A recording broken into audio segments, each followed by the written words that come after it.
सिलीगुड़ी के प्रधान नगर इलाके में शालू अपने बेटे ऋषि, बहू सिया और बेटी टीना के साथ रहती थी। सिया जब से शादी करके आई थी तब से उसकी ज़िंदगी जैसे एक बड़ा स्ट्रेस बॉल बन गई थी। नाना ऋषि तो बहुत प्यार करता था उससे, पर यहाँ हर वक्त महायुद्ध चलता रहता था। कैसे? चलिए देखते हैं। शालू अपने घर के लिविंग रूम में बैठी थी और उसके चेहरे पर चिंता की लकीरें थी। उनकी बेटी टीना घर आती है, जींस और टी शर्ट पहनी हुई और हाथों में एक पार्टी का गिफ्ट बैग भी है। टीना, ये क्या पहन रखा है तुमने? कोई शर्म वरम बची नहीं है क्या तुम में? यह सब बेच खा कर आई हो तुम? मॉम, एक तो रात के 1 बजे ऐसे डराने का क्या मतलब है? मैं जैसी गई थी वैसे ही तो आ भी गई ना। ये रात रात भर जगे रहने का क्या सेंस है बताओ तो। और दूसरी बात, मुझे कोई इंटरेस्ट नहीं है ये फालतू की कन्वर्सेशन में। I am going, okay? इतना कहकर टीना अपने रूम में चली जाती है। पीछे से शालू और सिया बात करते हैं। ये टीना को समझाना मुश्किल नहीं, नामुमकिन है।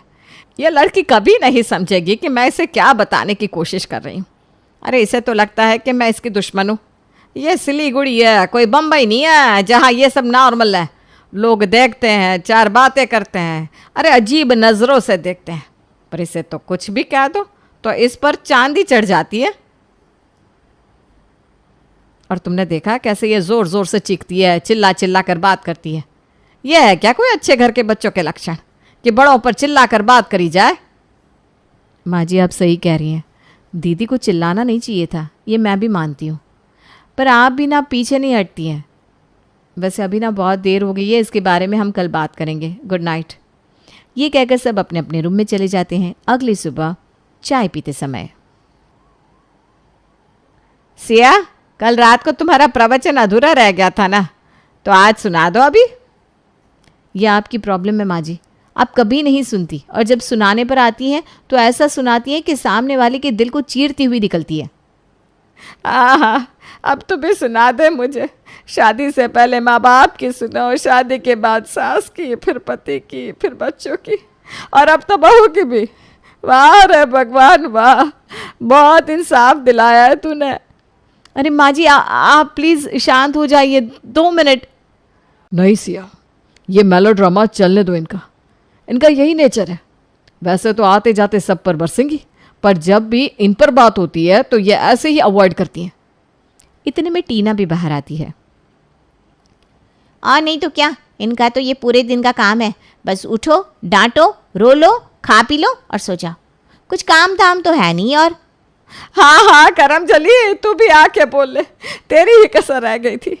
बहू तू एक काम कर, एक बच्चा कर ले और उसे जल्दी ही बोलना सिखा देना, फिर वो भी तुतलाते हुए मुझे कसूरवार ठहराना सीख जाएगा, है ना? और भी कोई बच गया हो तो आओ, मुझे सुनाओ, आ जाओ। बस करो माँ, मुझे तो यहाँ मन ही नहीं करता रहने का। जा, आप देखो चिक चिक किट किट करती रहती हो यहाँ पर, तंग आ गई हूँ मैं। टिया प्लीज़, अब तुम भी शुरू मत हो जाओ। हम यहाँ सिचुएशन संभालने की कोशिश कर रहे हैं और तुम और आग में घी डालने का काम कर रही हो। अरे इसकी तो आदत है, ये अलग में घी नहीं डालती है बहू, ये तो घासलेट का कनस्टर लेकर स्वाहा करती है। Very funny, and please mind your own business. आप और आपकी छोटी सोच के साथ मैं और कॉम्प्रोमाइज़ नहीं कर सकती। छोटी सोच? व्हाट छोटी सोच? छोटी सोच होती ना बेटा तो अब तक 2 चोटियों में बांध कर रखती और 18 की होते ही शादी करवा देती। इतनी छूट दे रखी है, तब भी सिर्फ शिकायत है। अरे रात के 2 बजे ऐसे क्या आग लगी है जो बाहर रहना होता है? मम, यही तो बात है। मैं नेटवर्किंग करती हूँ, मेरा काम है लोगों से मिलना, उनसे सीखना, समझाना, उनको यूटिलाइज करना अपने बिजनेस के लिए। अरे कौन सा बिजनेस है? कौन सा ऐसा बिजनेस है आपका महारानी साहिबा? और यह कौन सा काम है जो रात में ही करना होता है? भूत प्रेत घूमते हैं रात में। ऐसी बेतुकी बातें और फालतू के एक्सक्यूज ना मुझे मत दिया कर। माँ हूँ तेरी, इतना बेवकूफ मत समझ मुझे। मॉम, आप तो हो 2024 में, पर आपकी सोच अभी भी 1900 की आंटियों जैसी है। इनमें बड़े लोग भी घूमते हैं और कोई मेरे लिए क्यों अपना शेड्यूल चेंज करेंगे? ये दिन में काम करते हैं और रात में नेटवर्किंग। मुझे उनके टाइम के हिसाब से चलना पड़ता है। प्लस मुझे नहीं लगता कि कोई बहुत बड़ी प्रॉब्लम है जितनी आप बना रही हैं। टीना, अपना मुंह बंद रख। क्यों रखो बंद? क्या कर लोगी आप? हैं क्या कर लोगी? इसकी जुबान तो बहुत तेज चलने लगी है। रिशु, सिया, इसके लिए जल्दी से जल्दी कोई रिश्ता ढूंढो और निकाल दो बाहर इस लड़की को। ओए माँ हो तो इसका मतलब ये नहीं है कि कुछ भी बकती जाओगी, समझी? तुम क्या निकालोगी मुझे बुढ़िया? मैं खुद इस घर से निकल रही हूँ। हाँ। और ऐसा कलेश हो जाता है घर में मानो कोई तूफान आ गया हो। दोनों तरफ से माँ और बेटी एक दूसरे पर तीर फेंके जा रही थी। टीना अपने कमरे में जाकर आनन फानन में बैग में कपड़े डालती है और घर से निकल ही रही थी कि तब, हाँ हाँ दफा हो जाए यहाँ से। तेरे जैसी औलाद से तो अच्छा है कि मैं एक बेटे की माँ ही बन के रहूं। अरे नहीं चाहिए मुझे ऐसी औलाद जो माँ का खून गर्म करते और हर बात पे उसका तिरस्कार। Get lost from here. मुझे भी कोई शौक नहीं है या आप जैसी डायन औरत के साथ रहूं। अरे लोग तो सास को कोसते हैं, पर मुझे तो बढ़िया एक्सपीरियंस हो गया अपनी सगी माँ के साथ ही। मेरी सास जितनी भी घटिया होगी आपसे तो कम ही होगी, आई एम श्योर। हाँ हाँ, तो अब लाइसेंस मिल जाएगा ना यशी करने का। और क्या काम करेगी तू? हैं, एक कप चाय के अलावा तो तुझे कुछ आता नहीं। सड़क पे भीख मांगेगी या फिर नाचेगी? बस करिए आप दोनों प्लीज, मैं हाथ जोड़ती हूँ आपके। ये क्या चलता ही जा रहा है सुबह से? दोपहर के 2 बज रहे हैं, किसी ने कुछ खाया नहीं ना पिया है। ऋषि आज फिर काम पर नहीं गया है। अरे ऐसी क्या प्रॉब्लम है एक दूसरे से आपको कि बस बिल्लियों की तरह एक दूसरे के ऊपर पंजा मारती ही जा रही है, मारती ही जा रही है। और टीना, तुम इस घर से नहीं जाओगी कहीं भी। तुम पागल हो, मैं नहीं। तुम्हें और माँ जी को किसी बात की सेंस ही नहीं है, पर मुझे तो देखना पड़ता है ना, समाज में हमारी इज्जत है और उस इज्जत को बनाए रखना पड़ता है। इसलिए तुम घर के ऊपर वाले फ्लोर पर शिफ्ट हो जाओ, ओके? टीना कुछ सोचती है फिर कहती है, ठीक है, पर मैं कोई काम नहीं करूंगी। लोल, वो तो तुम वैसे भी नहीं करती हो। Excuse me? एक्सक्यूज्ड? मुझे तुम्हारे और माँ के मुंह भी नहीं लगना। मैं बहुत ज़्यादा गुस्से में हूँ। मैं और सिया बाहर टहल कर आते हैं और आने के बाद मुझे तुम्हारा सारा सामान ऊपर वाले कमरे में दिखना चाहिए, समझी?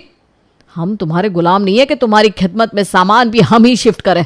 अच्छा अच्छा ठीक है ठीक है। ये कहकर टीना ऊपर शिफ्ट होने की तैयारी करती है। सिया और ऋषि बाहर पार्क में जाते हैं। देखा तुमने ऋषि, कैसे बिहेव करते हैं दोनों। ये रोज का हाल है।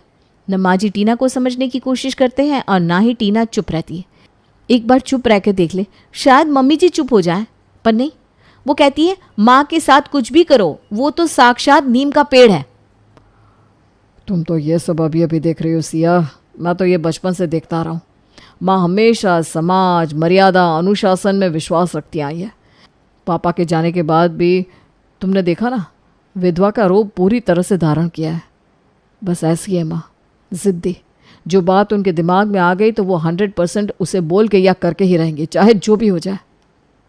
वैसे तो ये अच्छी बात है ऋषि कि मम्मी जी अपनी बात सामने रखती हैं, पर रखने का एक तरीका भी तो होता है। ऐसा थोड़ी ना है कि कुछ भी बोल दो।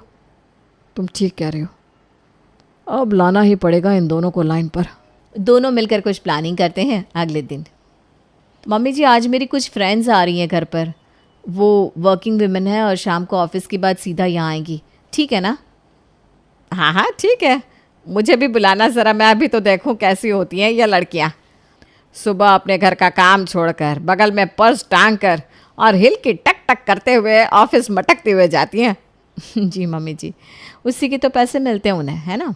वो रोज़ बस यही करती हैं, पर्स टांग कर मटक कर जाती हैं और फिर वैसे ही वापस आती हैं, और महीने के अंत में उन्हें सैलरी भी मिलती है। तो ना ज़्यादा ज़बान मत लड़ा, तेरी एक ननद काफ़ी है ऐसी बदतमीज़ी करने के लिए। फिर शाम को सिया की फ्रेंड्स उसके घर आती हैं।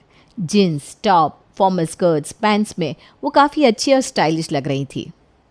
आ गई तेरी सहेलियाँ, ज़रा देखे तो कैसी आई है। हाय राम, ये क्या पहना है इन लड़कियों ने? क्यों आंटी जी, क्या खराबी है इन कपड़ों में? अच्छे तो लग रहे हैं। अब ऑफिस जा रहे हैं तो यही सब तो पहनेंगे हम। हाँ आंटी जी, यही तो फॉर्मल वेयर पहनते हैं ऑफिस में, वरना क्या आपकी तरह साड़ी और सूट पहन के घूमे हम? इतना कहकर सिया की सहेलियां जोर जोर से ठहाके मारकर हंसती हैं। शालू वैसे तो समझ रही थी उनकी बात और उस पर सोच भी रही थी, लेकिन कहीं ना कहीं उनकी इतने सालों की सोच बदलना बहुत ही मुश्किल लग रहा था। वो अब भी सोचती है कि लड़कियों को कायदे से रहना चाहिए और जीन्स पैंट पहनने वाली लड़कियां बदचलन होती है। तो आप में से कोई भी मुझे लगता नहीं कि अपना घर संभालती होगी। बस काम वाले के हाथ में सौंप दो अपना घर, अपना पति, अपने बच्चे और यहाँ बैठकर चिल करो, है ना? यही तो सोचती हैं आजकल की लड़कियाँ। ये बात सुनकर सभी लड़कियाँ एक दूसरे को देखने लगी। पहले तो वो चुप रही, पर फिर अचानक वो लोग फिर से हंसने लगे। अरे इसमें हंसने वाली क्या बात है भाई? आंटी जी, मैं अपनी कंपनी में एचआर की प्रेसिडेंट हूँ। इसके लिए मैंने दिन रात मेहनत की है। कॉलेज के समय से मैंने शादी, बच्चे सब इसी ऑर्गेनाइजेशन में रहते हुए किए हैं और मैं गर्व से कह सकती हूँ कि मैं अपने काम में बहुत अच्छी हूँ। पर आपको पता है, मेरे घर पे अगर किसी के यहाँ फंक्शन हो या घर पे कोई बीमार हो तो सबसे पहले सब मुझे ही बोलते हैं उसे संभालने के लिए, क्योंकि मैं दोनों चीज़ें बहुत अच्छे से हैंडल कर सकती हूँ। रही बात मेरे कपड़ों की, तो शायद मेरे कपड़े आपके लिए ठीक ना हो, विच इज़ फाइन, पर ये मेरी पहचान है। और आंटी, मुझे अपनी सास की देखभाल के लिए जॉब छोड़नी पड़ी, पर मैं वर्क फ्रॉम होम करती हूँ। एक कंपनी के लिए कहानियाँ लिखती हूँ और बहुत अच्छा कर रही हूँ। मेरी तो सास, जिन्होंने आजीवन घूंघट में बिताया, उन्हें मेरे कपड़ों से बिल्कुल कोई प्रॉब्लम नहीं है। प्रॉब्लम कपड़ों में नहीं होती आंटी, सोच में होती है। हाँ आंटी, और कपड़े हमारे कंफर्ट के लिए बनाए जाते हैं। आपको शायद इतने साल साड़ी पहनकर अब उसमें कंफर्टेबल फील होता होगा, पर मुझे तो जीन्स या स्कर्ट में ज़्यादा कंफर्टेबल लगता है। किसी को सूट में कंफर्टेबल लगता है। अब ये तो हर इंसान की निजी पसंद होती है ना, इस पे हम कैसे रोक लगा सकते हैं? ये कैसे किसी को कहे कि यार ये पहनो और ये मत पहनो? I know this is ridiculous. Anyway, हम चलते हैं। सिया, नमस्ते आंटी जी। इतना कहकर दोनों सहेलियां चली जाती है वहाँ से। उनके जाने के बाद, देखा मम्मी जी, इतने बड़े पोजीशंस पर होके भी वो लोग बिल्कुल घमंड नहीं रखती हैं। बेशक वो फॉर्मल्स और जीन्स पहनती हैं, पर संस्कार वो तो एकदम सही है उनके। कपड़ों पे मत जाइए, इंसान की सोच, उसकी नीयत को देखिए मम्मी जी। हाँ बहू, वैसे तो ठीक ही कह रही है तू, पर मैं करूँ भी तो क्या करूँ? टीना को ऐसे नहीं देख सकती मैं। मुझे उसके कपड़ों से ज़्यादा दुनिया के बुरे लोगों का डर लगता है। तू देख रही है ना, आज कौन ही सेफ है। ऊपर से ये लड़की रात को 2-2 बजे आती है। बेटा, टीवी पर कहना कि समाज बदलो, सोच बदलो, ये सब बहुत आसान है, पर ये सब देख के मुझे एक इंसान दिखा दे जो सही हुआ हो। हुआ है क्या कोई? नहीं ना। बस मुझे अपनी बेटी की चिंता होती है, इसीलिए मैं टोकती हूँ। अच्छा बेटा, मैं अपने कमरे में जा रही हूँ, थोड़ी देर सोना है मुझे। ये कहकर शालू जी तो चली जाती है, पर सिया के मन में एक नया नज़रिया छोड़ के चली जाती है। अब सिया वैसे सोचती है तो उसे वो बात भी ठीक लगती है।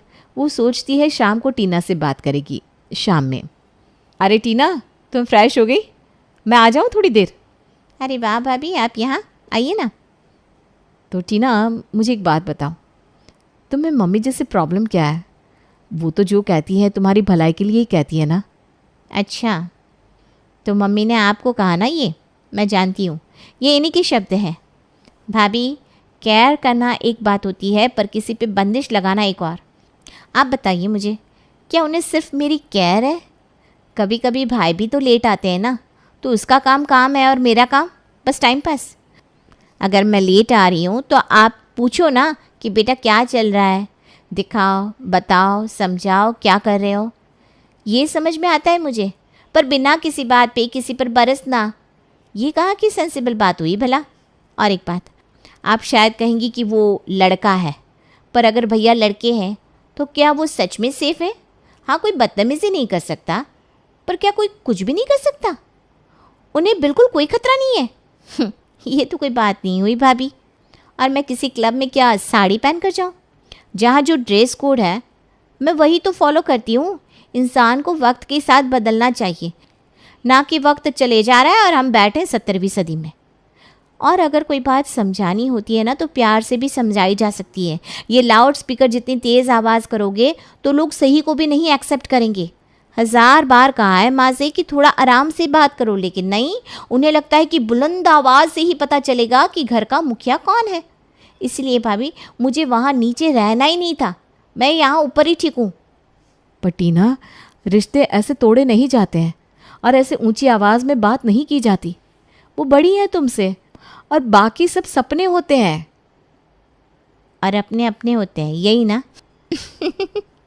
बड़ी अच्छी फिल्म थी वो, पर देखा ना उसमें धर्मेंद्र कैसे सनी और बॉबी के साथ बात करता है प्यार से।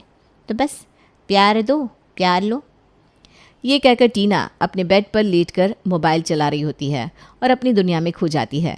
उधर सिया ऋषि से फिर बातें करती है और एक और प्लान बनाते हैं दोनों। अगली सुबह, मम्मी जी मैं आज अपनी फ्रेंड्स के साथ बाहर जा रही हूँ, आप बाकी सब देख लेना, ओके बाय। ये कहकर सिया जींस और एक क्रॉप टॉप पहनकर बाहर निकलने लगती है कि शालू कहती है, अरे ये क्या पहन रखा है बहू? बस करिए मम्मी जी, आप इतनी रोक टोक लगाना बंद करिए ना। मैं बड़ी हो गई हूँ और ये सब बर्दाश्त नहीं करूँगी। हाँ माँ, क्या हर समय पीछे पड़ी रहती हो सबके, कोई और काम नहीं है क्या आपको? तभी टीना वहाँ आती है। ऋषि और भाभी, ये क्या तरीका है मम्मी से बात करने का? वो बड़ी है ना आपसे और आपकी भलाई के लिए तो कह रही है। हो गया कि और बकवास बाकी है तुम्हारा? हैं? तुम कल की पैदा हुई लड़की मुझे सिखाएगी? हाँ बहू, अपनी जुबान पर लगाम लगा। मेरी बेटी के लिए खबरदार जो गलत शब्द निकाले तो। निकालूंगी, मैं तो गालियां भी निकालूंगी, कर लो जो करना है। और वैसे कुछ कहने की जरूरत ही क्या है? क्यों टोकती रहती हैं आप, बताइए। इस बार टीना कहती है, मैं जानती हूँ ये बहुत कुछ कह जाती हैं, पर वो हमारी भलाई के लिए कहती हैं। पापा के जाने के बाद समाज के लोग इन्हें बुरी नज़र से देखते थे, जिसके लिए इन्होंने हमेशा अपने आप के साथ मुझे भी प्रोटेक्ट करके रखा। और मैं जानती हूँ मैं ऊंची आवाज़ में बात करती हूँ, पर मेरे दिल में मम्मी के लिए सिर्फ प्यार है। मम्मी, मैं बिज़नेस भी इसीलिए कर रही हूँ ताकि आगे जाके आपको कभी एक एक पाई के लिए तरसना ना पड़े। मुझसे जो कुछ बन पड़ेगा मैं करूँगी मम्मी।